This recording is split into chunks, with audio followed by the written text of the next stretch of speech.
They made Rachel McAdams, who is literally like stereotypical, like was starring in like Nicholas Sparks ass movies, like literally like American stereotype pretty actress type, and made her genuinely fugly for the first part of the movie.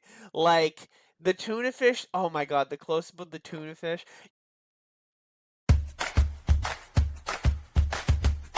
Hi, I'm Tom, and I've never seen the Titanic, but I have seen The Room at least 3 times. And I'm Sean, and I think Forrest Gump is fine. There, I said it.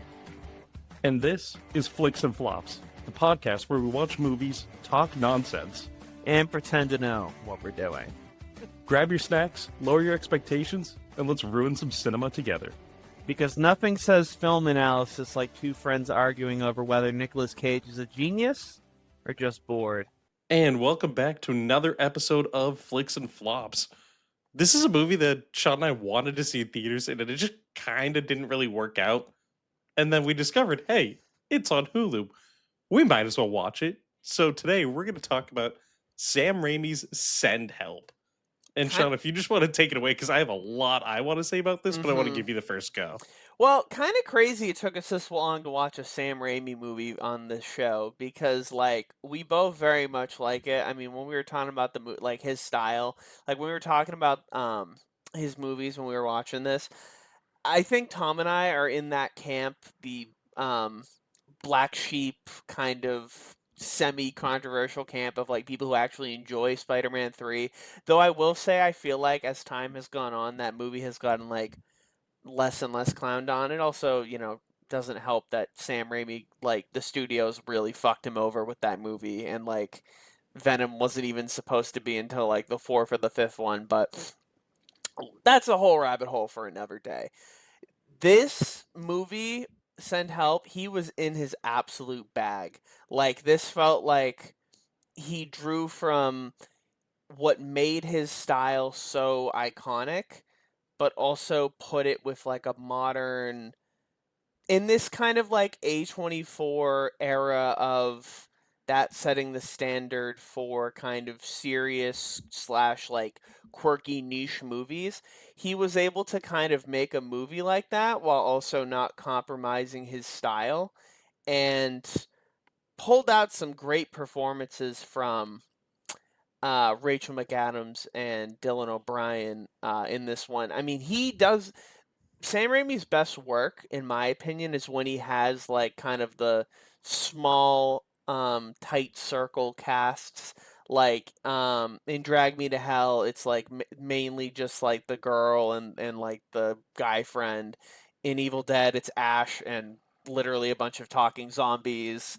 Um, and in this case, the movie's primarily it's literally a premise of what if we took the biggest douchebag boss and the biggest like shining star of the company but who isn't like socially confident, and let's trap them on a fucking island where otherwise they'll die. And that already is such a cool concept that I feel like a lot of other directors could tackle, but no one would have executed it quite the way Sam Raimi did in this. I mean, it's funny you say Spider-Man 3 because quick tangent on that is back in high school. I mean, you remember, I never really missed a day of high school. Like growing up, it was just No. always like I was always there. And and one of the teachers, the English teacher, actually gave me an award for like being in school all the time, like not missing day. It was like most consecutive days not missed or something. Basically, a nerd award for nerds. And my mom was like, "Oh, you did such a good job." So she took me out of school. I think it was high school at the time, or maybe middle school now. I can't remember. But point is, she took me out of school to go see Spider-Man 3 because she knew that I loved Spider-Man. And I was stoked beyond belief. So whenever people want to clown this movie, and that was like one of the real earlier experiences I remember being at a movie theater, and that really like brought in my love for cinema was Spider-Man 3. So I think a lot of people who clown on it and like, no, you don't understand. This movie holds a special place in my heart. I don't care that it's got cringe of like the now dig on this or like the really stupid scenes of like emo Peter Parker. I don't care. that movie holds such a special place in my heart just for like that memory alone. And that actually launched me into my whole love of Sam Raimi movies. And like you said, you know, you have your Evil Dead's, Evil Dead Rise, which has one of my favorite moments in all of cinema, which not Evil Dead Rise, it's Army of Darkness. Just one of my favorite moments in all of cinema, which is the this is my boomstick. But like his movies are so very particular in that they're like these horror movies that have some pretty good horror elements to them. Not like jump scares or things like that, but it's like psychological horror. But he also does it in such a campy, over the top way that it's so unique and that nobody else can come even close to it. So, like, if you put on a Sam Raimi movie, you know it's one of his movies. All of Mm-hmm. them have that kind of style. And I think to your point of why, like, the anti hero, why it works so well, it's like you look at Doctor Strange and the Multiverse of Madness. That's the same Raimi movie that doesn't work because he doesn't have the right anti-hero, right? Like Doctor Strange isn't someone that I think is made for like a Sam Raimi movie. The He cosmic can be horror elements, and yeah. not to cut you off, but I think he can be an anti-hero, and I will say but I don't think the way the MCU version of him is set up to be that quite the way that it could be, because like Illuminati in comics, Doctor Strange, who like, you know, like is they're thinking of some shit that rivals Thanos as far as like equalizing the universe levels of evil. I mean, like they always show that he's kind of willing to um you know, pull some shit to keep the universe in balance. I mean, that's why he's such a dick to Spider-Man and No Way Home, because like, and I mean, even in that movie to an extent, because I mean, he's a dick to uh,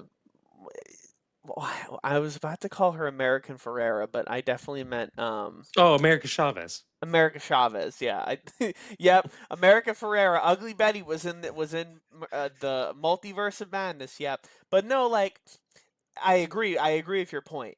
It's like one of those things where, like, in theory, he could have taken in such a direction. It's just that's why he makes big studio movies. Like, I'm not saying his big studio movies aren't good, but like, I agree with your point that like when he has an anti-hero, like a definitive anti-hero, and is able to like play the whole movie around that, that's when he does his best, right? Ash, pure anti-hero. Both of the people in this movie, Dylan O'Brien and Rachel McAdams, pure anti-hero for sure. Um, Drag Me to Hell Girl, super anti-hero. Oh my god. Oh, Drag Me to Hell is such a great movie. I'm so glad you just brought Yeah. that up. And he's just not a he's and what's great about him, and I mean this movie has kind of one of his lighter endings, I guess, but like it's still pretty fucked up, all things considered. But like he's not afraid to end the movie on like like a bad note, or like the villains can win at the end of his movies, like, and very often they do. Like his like you know pure Raimi movies, not like when he's you know dragged into like bigger franchises, so to speak. But no, like I'll say another thing too. God, I forgot how good of an actress Rachel McAdams is, dude. Like, holy shit. They managed to make her unattractive for the first Let chunk of that this sink movie. in. Like, they made Rachel McAdams, who is literally like stereotypical, like was starring in like Nicholas Sparks ass movies, like literally like American stereotype pretty actress type, and made her genuinely fugly for the first part of the movie. Like the tuna fish, oh my god, the close up of the tuna fish. You really pointed out, and I'll let you take a stab at it, but you really pointed out like why this movie was so Raimi in ways that were like callbacks to some of his bigger stuff, but also just like very unique and jarring. Like, I mean, it really had a lot of the classic Raimi elements to it. But I think one important thing is, so we'll start with just the overarching whole plot is Rachel McAdams is this like you said, she's this fugly woman in this movie. She's frumpy, she's ugly, and she's really, really smart. And she's basically sitting with all the interns at some like brokerage company or something like that. Doesn't really matter what it is. They're money people. They do She's numbers, in whatever. strategy and planning, like Yeah, whatever the like fuck whatever that the fuck means. that means. I love that we were just so in sync for that. Yeah, well, I mean, I think that's part of the point that like they make it like the most bullshit like we you don't even really need to know what they do. They sell, they make money, they corporate like Yeah, they're all like big corporate bros, like that kind of energy. So she's sitting with all the interns, and they clearly tell you right off the bat, it's like she's not respected. None of them look at her the same way they look at the other women, and they're all just like, "Ugh, like you are such the worst person." I think her name was it Linda, Lisa, Linda, Linda's Linda Liddy. Linda, Linda because Liddy. there's listen Linda. So it very much was like she's doing all this work and she'll hand it off to people and she's like, "Oh, can I come into the meeting with the big executives?" Like, "No, no, it's men only, woman." And then they just take credit for her work and like, "I got the work here." So that's when we get introduced to frat boy douchebag CEO Dylan O'Brien playing the world's greatest asshat. He's playing Bradley, who comes in and he's just a pure nepo baby CEO asshat, right? He comes in, his dad owned the company, so he gets to be promoted. He has no interest in Linda. He's like, Linda is the worst. She's not hot. I don't care. Everyone's like, oh, she's gonna be promoted to like vice president. And Bradley literally is like, no, she's not, because my bro, like whatever, Donovan. Bradley. Donovan. Yeah, my Fucking boy Donovan. Donovan, dude. My boy Donovan, he went to the same frat as me, so he's getting the promotion, even though he's been here 6 months. Like, sorry. It's so good in the way that conversation is done too, because you have Bradley just being such an asshole to Linda, where he's like, listen, like as she walks in, she interrupts where he's trying to talk to some intern, where he's like, it's supposed to make this hot intern. He's like, so will you go above and beyond for work? Like Ugh. being a Ugh. scuzzy dude, and you're like, I hate this man, which is what every Sam Raimi movie needs. This one, at least one character you hate with a passion, and you want all the bad things to happen to them. So he like as she interrupts, she's like, "Hey, I really like. I know I deserve this promotion." He's like, "All right, come on this trip with us to like wherever we're going." And he's like, you fix some issue with the company, I'll give you the promotion, even though he's not going to. He's just going to strand her there. No, no, it's literally like he literally talks with her like mentor, the Allstate guy. I remember I love that he was in this. He's been in a lot, but he's been in so many good movies, but I will just always identify him and the other white guy with like the strung out hair as Oh, the that other dude's the um not State Farm, because that's J.K. Simmons. No, dude, there's two different Allstate guys. It's the guy Oh yeah. who's the supervisor in this movie, and then there's the other guy. But the other guy, like, okay, here's some Allstate lore. The guy who was in this movie plays like kind of like more of like he plays those ads straight. He's just like a deep voice, like saying like, if you get fucked over, we can help you, like type thing. Whereas the other guy, it's like, I am a raccoon, and I broke into your house and I killed your family. By Allstate. Oh, be protected from mayhem like me, that guy. Yeah, that guy. Like, oh my god, my favorite one of those is when like the husband and the son are like having a barbecue and they see that their mom Oh, the that kiss cam. the mom's at the kiss cam with the guy and they like light the whole house on fire. Like eh, I swear to God, those Allstate commercials, the only thing that goes more like creatively insane are episodes of 911. Okay? If you've never seen an episode of that, you gotta watch it. But anyways, Bluey like for he adults. literally. But anyways, like Bradley literally says to the Allstate guy, he's like, "Yeah, we're just gonna bring in a bank cop to get Donovan up to speed, and then I'm gonna like put her into a position where like she can never rise up again. I don't even want to see her. We gotta get her like a corner cubicle, like on a different floor. Like, oh my god, dude, just like." But the thing is, for as much of a fucking douchebag, evil fuck he is not one dimensional. And certainly neither is she. Both of them, that's why I love that it's, I mean, you have a little bit of characters in the beginning, you have some in the middle, but for the most part, it's just the two of them, and you really get to explore kind of that, like, I mean, not to sound cliche, but you really get kind of a tour de force performance from both of them, kind of in this insane scenario where the tables are literally turned because her whole gimmick is of being a survivalist, and boy, does she survive. I mean, it's so fantastic of things go off the rails and they get on the plane. There's for no reason whatsoever. The plane crashes. They don't even identify. They're just like, fuck it, the plane's going down. And it is 1000% classic Sam Raimi with the way it happens, where the door opens up and it starts sucking like everything out of the plane.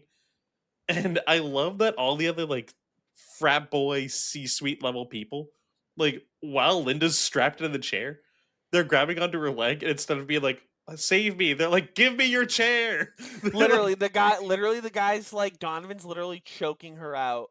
Like yeah. you think he's just trying to cling on to life, but no, I'm literally going to kill you for my own survival because I am a piece of shit. And that is why he flies out of the boat and but not the boat, the plane, and his tie gets stuck in between the like destroyed window thing, and his body literally is dragged across and keeps hitting the plane at God knows how many miles an hour, and you literally hear this dude screaming like Linda, help, and then she closes the window on him, which is like that's one of those moments where Sam Raimi's like, okay, here's a really fucking creative way for me to like kill this absolute douchebag, and then here's like a really like generic like comedy approach of like I do not see it, like and just stuff like that he sprinkles throughout the whole movie, and it's just so funny. I mean, it was so great because you hear the thumping of the body against the plane too. And while some of the movie is, not some, a lot of the movie is a little bit predictable with how it goes, Hmm. but I didn't mind it. There were some good twists, but like when the body's hit something, you're hearing something hit the side of the plane. I was like, oh, it's his body. And they show you him just flapping against the window.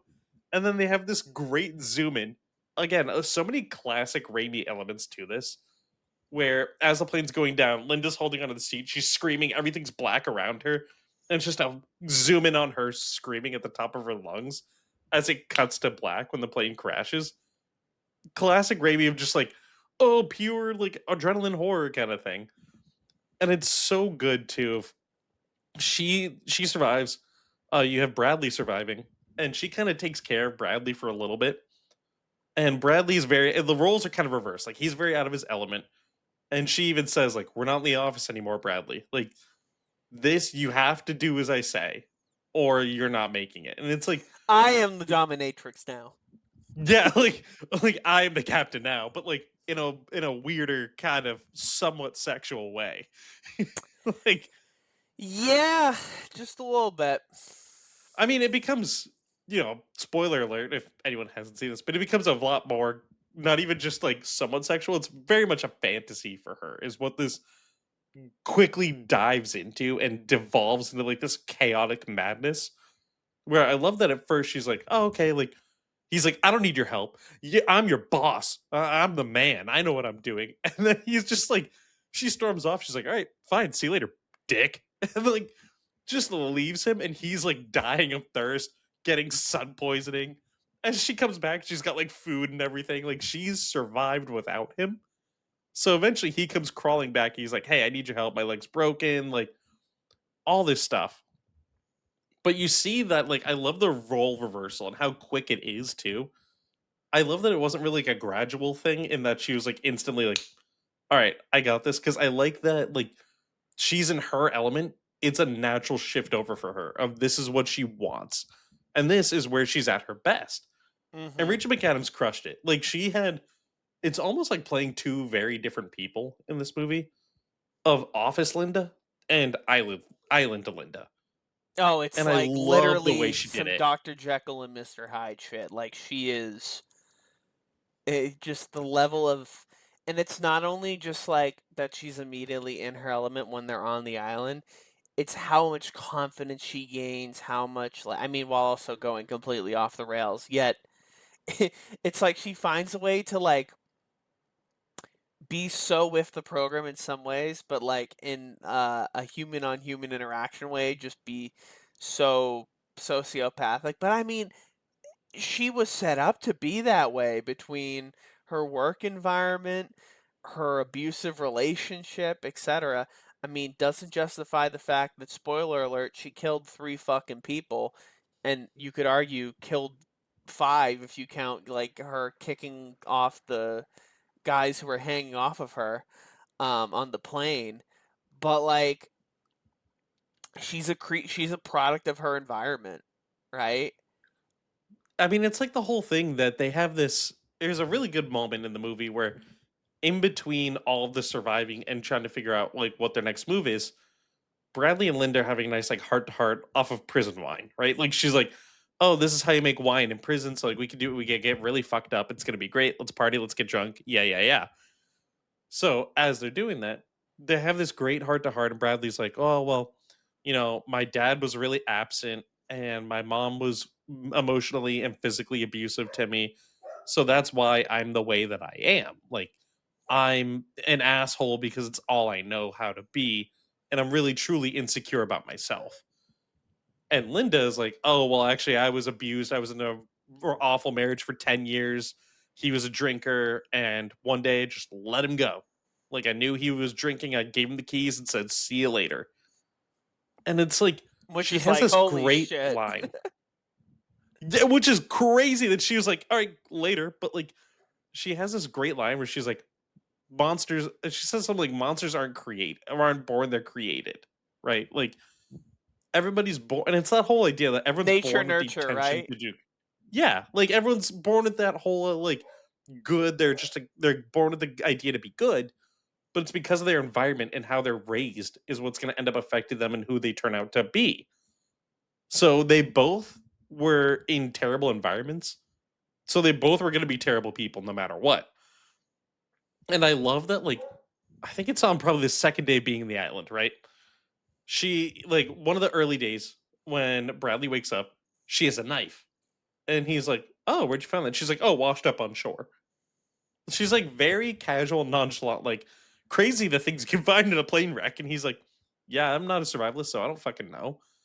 And it was at that point that I think I turned over to you. I was like, "I'm calling my shot right now. There's a 5-star resort like on the other side of the island." Because she had been saying to him, like Bradley, the entire time that she's like, "Do not go past this area. There's like poison vines. They'll fuck you up. Do not go past there." And he's like, "Yeah, okay." And I'm like, there's something on the other side that she doesn't want him to see because she had traveled a lot when he was unconscious.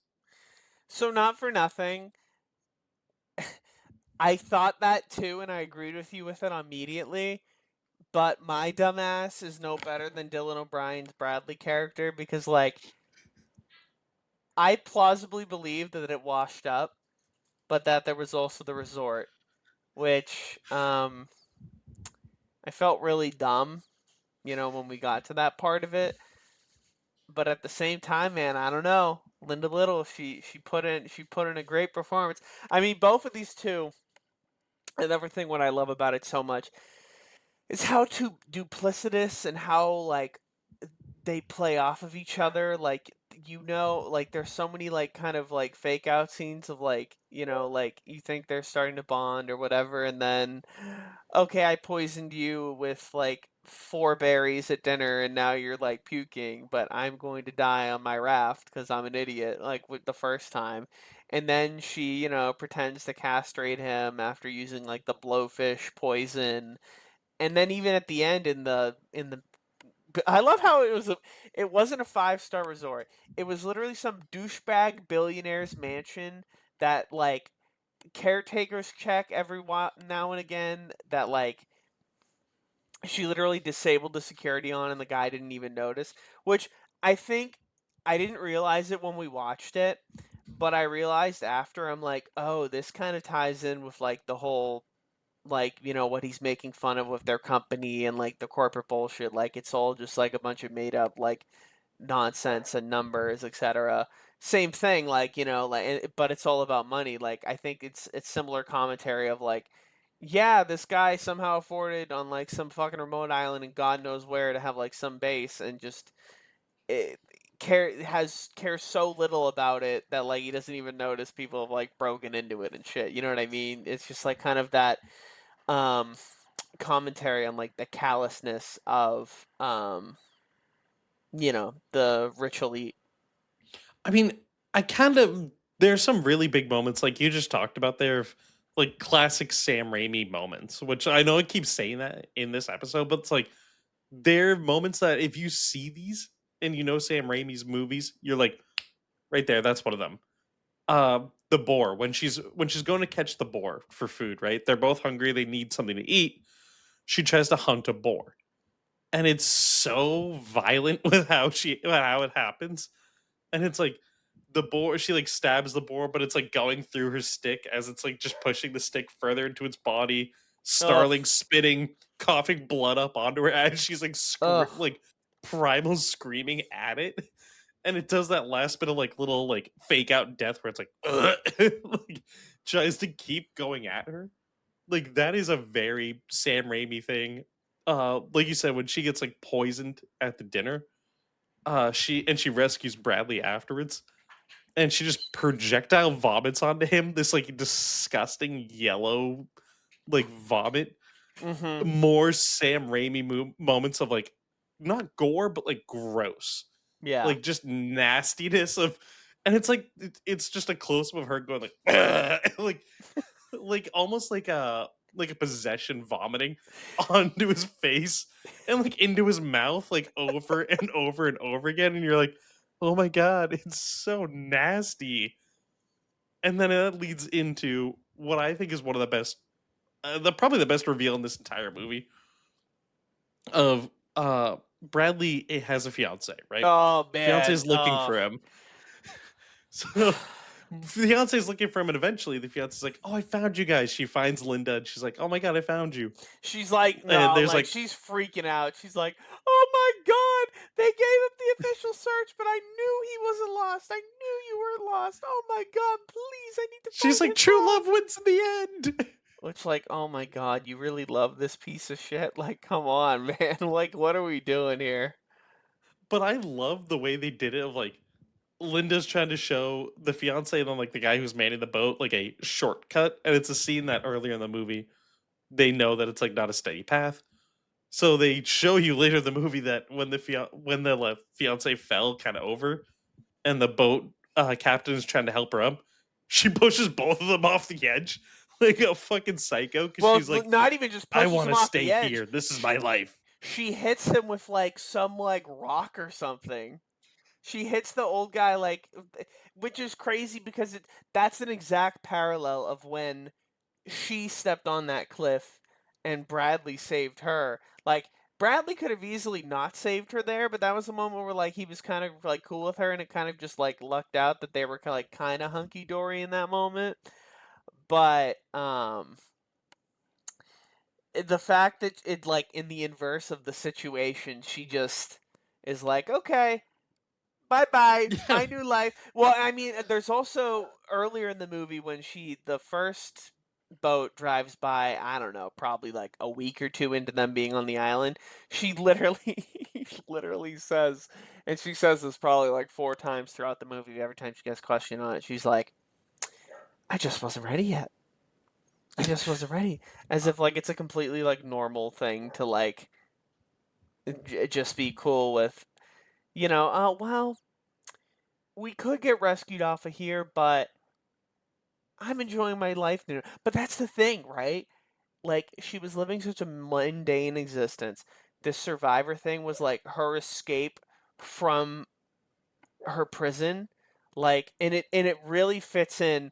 The more I think about it, I don't love the very last scene of the movie where like I kind of wish they cut it after she said her like one liner instead of her like driving on the road with like one way or another, I'm gonna get you, and then like gives like the wink to the camera. But like that line she says where it's like, like help is not coming, you have to save yourself. Like, literally, that's the thing. Help was not coming not only on the island, but help wasn't coming in her corporate life, right? she had to save herself. She was the one who, when she could have just easily accepted the demotion, right? And that Donovan was getting the position, but she didn't. She went into the office, she had gusto, I mean, in her own fucking awkward way, and that impressed Dylan O'Brien. And I think as the movie goes on, she is in more and more of those situations, and just, instead of like perseverating, she, keeps the boat moving, keeps the show going, so to speak. And that eventually is why she comes out on top between the two of them. She was willing to accept. He's constantly ideating on, and I can't believe I'm going like film school analysis mode on this, but like I'm kind of like having an epiphany here. All right, just let him cook, okay? Um, let me chef, right? Like I'm the chef from the Muppets. Anyways, The okay, Swedish Chef. the Swedish chef. Schmorgaborgaborg. Yeah, big fan.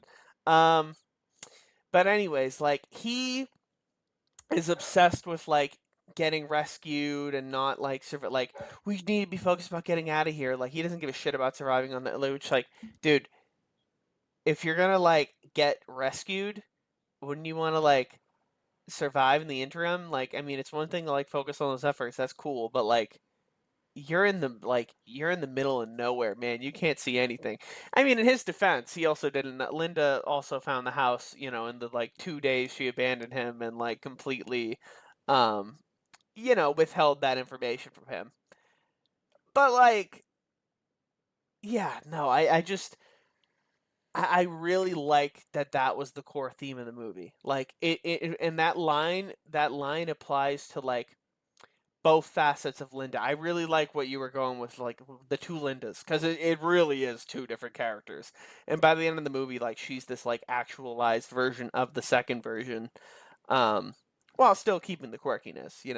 It's like her weird, quirky one-liners now are suddenly like, instead of coming off like it's like that meme where like the woman's in the cubicle, and like the macho guy comes and is like, let's go on a date, and she's like, oh, and then like the nerd guy comes and she's like, I'm calling Hello, you Human John. Resources. Yeah, it's literally like that. Like she's still just as awkward, but because she presents herself now with this confidence, with this poise, like, and I mean, it doesn't help. She doesn't hurt. She has a fucking incredible story of somehow surviving from this island. Like now she's like beloved, while still having murdered three people that'll very likely never be discovered. So. I'm, I mean, I feel like for me, I wish the ending was slightly different. I Mhm. kind of wish that they did it of uh I wish that Bradley had been able to kill Linda, but after Linda had hurt him enough that he's basically going to bleed out and die. Because to me, that would have been a really good way to end this. Of everything sucks, no happy ending, everybody dies.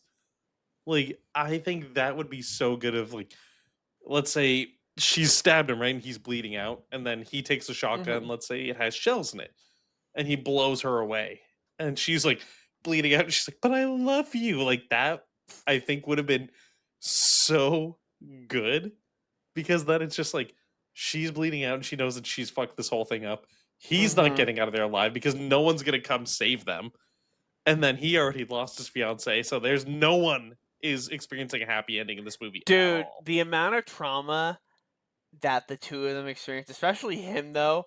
Oh my god, like he goes through it in this fucking movie. Like, oh my Dude, god, dude. I legit thought that during that like the castration scene, I thought that they were gonna show everything.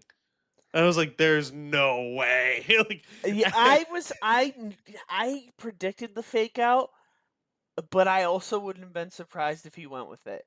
And I think same thing. I honestly could see a world where like that's the alternate ending, like what you kind of just described. It wouldn't shock me in the least. I mean, especially because he's, like we've said earlier in the review, he has gone for those kind of endings. Like that's literally the ending. And maybe that's why I didn't do it, because like what you just described is kind of the ending to Drag Me to Hell. Like like by all metrics, she basically has made it out of here alive, except it turns out she like half-assed one thing, and because of half-assing that, she does actually end up going to hell. You know, after like somehow miraculously doing it, like beefed one thing, see ya, you know, which like would kind of be the same kind of bittersweet thing of like, okay, you know, their conflict comes to a head and like they confess their love to each other, but like at what cost, you know? Like Now, what was your favorite part in this movie? Because I know what mine is, but I'm curious what yours is. that's tough. God, I don't know. I mean, I do really like the scene across from like okay, I guess there'll be two different perspectives. One, I'll go with the boar scene because like for pure craziness because that was like the most Raimi shit I've ever watched in my entire life. Down to the POV of the boar. You were dying laughing when the POV of the boar came in because like at that point in the movie they hadn't done that yet. They hadn't done it yet and that's like always in the Raimi. I mean, for Christ's sakes, even in like his blockbuster ones. Like with that's literally like he does the whole gimmick with like the ghosts like flying around in like Doctor Strange, for example. Like I'm sure there's other examples of it in Spider-Man, right? S- Yeah, Spider-Man 2, when Doc Ock's arms come to life when he's on the table and they're trying to cut the arms off him because they're like, Oh yeah, you see the it's got the perspective from the camera yeah yeah POV yeah of like, from the oh my god, dude, that scene's crazy. and that's a good like reference too of he put like those horror elements that he loves into those Spider-Man movies. And there's at least one kind of scene like that in all three Spider-Man movies of just Sam Raimi style horror where it's like I'm for Spider-Man 2, they're trying to chop the arms off. They're using chainsaws and it's like the arms POV as it's like grabbing the doctors and ripping them apart and they're all screaming at the top of their lungs. The first one would be I think it's when Green Goblin goes over to Aunt May's house and he like blows a hole in the wall and he's like, "Oh, praying for me," like kind of thing, like I don't know. way over the top. I actually think in the first one it's when he fucking chokes the guy when he like is waking up from the Green Goblin syndrome and he like literally chokes the guy to death like as brutally as possible. Oh, yeah, I forgot about that. Because I was gonna Yeah. say the other one might be in Spider-Man 1, where it's like Tobey Maguire's going to that like weird sleepy state, then all of a sudden Green Goblin pops out of nowhere and goes, "Ah!" like just to the screen, like scarring an entire generation of youth because they're just going to see a Spider-Man movie, but it's dark as fuck. And then, of course, in Spider-Man 3, you have Venom like forming and looking at the camera, and he's like, "Ah!" and does that whole thing where they like do a zoom in on his teeth as he like eats the camera. But Raimi loves that kind of stuff. So like, I'm totally with you. The boar scene is fantastic, and it's got that great POV and sound of the boar being like, like trying to like hunt and get her. But Mhm. I think for me, it might have to be when Linda and Bradley are fighting like to the Yeah. death and he puts his thumb like in her eye Oh. because Oh. the like makeup on it was I felt unbelievably that. good where it's like stretching her eye like stretching the skin around her eye.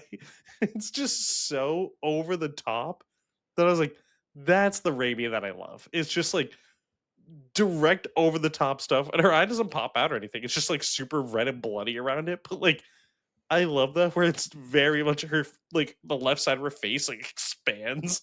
It's Mhm. so visceral and so absurd that I was like, that's what I was looking for in this movie. Is just like that tiny moment there. But I don't know. I think like this movie was really well done, and it might be one of my favorite movies I think we've reviewed on this podcast. Because like it's it's a quick movie. It's less than 2 hours, so it's like an hour 45, which Mhm. I don't know if you've seen this now. So I was trying to get Shannon to watch it the other day. Hulu has like messed up and it says that it's 3 hours and 45 minutes. So I was like, oh, you know what we should Uh do is we should watch Send Help. She goes, didn't you watch that like last night with Sean? And I was like, yeah, but it's a good movie. And then we look at she goes, I'm not watching a almost 4 hour movie right now. I was like, it's not. It's I like couldn't imagine this movie being 4 hours. Like honestly, I kind of could though. Actually, to be it's honest. like I Lord mean of the Rings. no, like it was a long movie though in some ways, but like never but we were never bored. I mean, we're locked in. We've been locked. Sometimes when we watch the streaming movies, like I'm not always super duper locked in like I am at the theater. Well, like Money I mean, Plane, you were locked in. oh no, I was locked in for that. I mean, how could I not? I mean, I that was locked in a different way. That was like, eh, how could you not be? It was just so bad that like it was just so unfathomable that how the fuck could you not be? You know what I mean? Ah, shit. Oh man, this is a good one though. Like honestly, I mean, we both expected it to be good, but I didn't expect it to be this good. Like, damn, I, one of my I, favorites of him by far, I'd say. I mean, like, eh, definitely out there. Like, I mean, kind of as far as his movies are concerned, it's kind of like on more of the normal-ish side. Like, yeah, it's plausible. Like, no, but like in a way where like his movies are very often in a heightened reality. And not that this one isn't to an extent, but like in this could have actually happened. This movie could have happened like plausibly in real life. Oh my god, by the way, I can't believe that like he managed to sneak like his one zombie scene of the fiance in the dream. Like, of course you did, you fuck. Like, come on. he was like, I have to get an Evil Dead reference in here somehow. I Yeah. love that though. Like, It's like that clip with Denzel Washington and I think it's like Jamie Foxx or something where it's like, I'm leaving here with something. I'm leaving here with something. Like literally. it's so good. There were some scenes in there that I think are just perfect. You know, you have the I love the way they showed the time lapse of Dylan sitting around waiting for Linda to come back, where it's like it'll go across the screen like left to right, and as he's like each time it'll fade of him just like looking angrier and more pissed off and like sun blotches all over his face, like foaming at the mouth. It just gets like crazier and crazier. Like I love that. And he's like, she'll be back. She'll be back. He's just like rocking back and forth. And then it's like he's like shaking and like foaming blisters everywhere. Like I think things like that were so good. And the fiance zombie scene was just, of course, Sam Raimi needs to have that like jump scare that he has in pretty much everything, where it's like it's just Linda going batshit insane and being like, "Oh no!" Like she's feeling that guilt of killing the fiance. So it's like, "Oh, she's alive! She's alive!" She's like, "Why'd you kill me, Linda? Linda!" I know, and you and I are like literally like, ain't no fucking way. Like, You know what? I was bought into it thinking that that really was her, like coming back, and I was like, "Holy fuck, that's crazy!" I don't. Well, yeah, see, that's the thing, right? Like, there were so many crazy scenes in the movie where I'm like, you didn't go for it, but you could have. He did show like Sam Raimi did show some restraint in this movie, which sounds really weird to say for what this movie is. He did. But He definitely there's a did. lot of stuff where it's like he kind of held back from what he could have done. Hmm. And honestly, I think it's a little bit for the better. Because there is, as much as I love Sam Raimi movies, there is such a thing as too much of his stuff. You know what I It, mean? it Like, it's like that line from Family Guy, like when they're stuck trapped in the water, up to the ceiling, and Peter's like, um, I got a confession to make, Godfather. Not a fan. Didn't like it. Never liked it. It insists upon itself. Some of which I fucking love that. But literally though, some of Sam Raimi's movies literally insist upon themselves with like the like corniness, the like sometimes it's too cartoonish. You know what I mean? Like, yeah, like don't get me wrong, I love Drag Me to Hell, but that ending is so like stupidly over the top where it's just like a literal portal to hell opens and she in gets the train dragged in tracks, there. yeah, in the Yeah, train, like and the yeah. train tracks, like skeleton hands clawing her down, and then it just closes back up, and you're like, Literally like some "That's like it." 2008 PS2 graphics of like, "Mwahaha, Yeah, Skeletor's hands are coming for you!" Like, I'm fucking, oh my god. like I don't know. Sometimes he just gets like almost like he thinks it's the best thing he's ever thought of. Uh huh. But I would still say that this ranks probably. I don't know if I would put it in my top 5 Sam Raimi movies, but I would definitely put it in like the top 10. Like it, Oh you yeah. it can't be worse than like Crime Wave. Crime Wave is horrific, but like I don't know if I've seen it, that one. oh, that is a real like deep cut one, and Okay, that's well bad. we'll add it. We'll add it to the reserve. Well, I think next now we got to watch probably it's Mandalorian and Grogu or Well, no. whatever. So this is the fun part, kids, where we'll be back at Chunky's and Hughes Road in Manchester, New Hampshire, because we got He-Man, we got Mandalorian, we got Mortal Kombat, we got so many great options for flops, or maybe flicks, but probably flops. Um, Coming up, I'm pumped. I'm pumped. I mean, I'm looking forward to it because this is that kind of time of year where it starts to edge towards like, the summer blockbusters, but a lot of them kind of suck. So like I'm ready to see some of these really bad movies, but like I do have high expectations for something like Supergirl though. So there is some good stuff that's coming around the corner now that we're entering the like summer season. Okay, And crazy enough, you're edging those, you're gooning that. I understand. I You set me up for that, completely man. I'm sorry. I'm sorry. Please completely forgive me. unrelated, but today I learned what looks maxing is and I learned what mogging is. I you know, I was Hearing taught by hearing someone you younger at me about hearing you say those words out loud is like literally opening my head. Like I think I'm having an out of body experience right now. well, it has to be credit and shout out to my coworkers for actually like, introducing me to this. And also, two of my coworkers specifically mentioned that we should watch this movie.